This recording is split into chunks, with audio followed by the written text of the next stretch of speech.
బాస్మతి బియ్యంతో తలపాకట్టి చికెన్ బిర్యానీ చేస్తున్నా.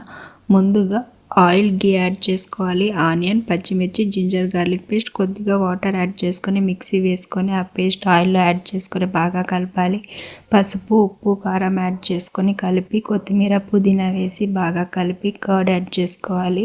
ఇప్పుడు బిర్యానీ స్పైసెస్ అన్నీ ఇక్కడ చూపిస్తున్న అన్ని పౌడర్ చేసుకొని ఇందులో యాడ్ చేసుకోవాలి. ఇది 2 నుంచి 3 నిమిషాలు బాగా కలిపిన తర్వాత క్లీన్ చేసుకున్న చికెన్ ఇందులో యాడ్ చేసుకొని మీడియం టు లో ఫ్లేమ్లో 6 to 7 minutes బాగా ఉడికించుకోవాలి.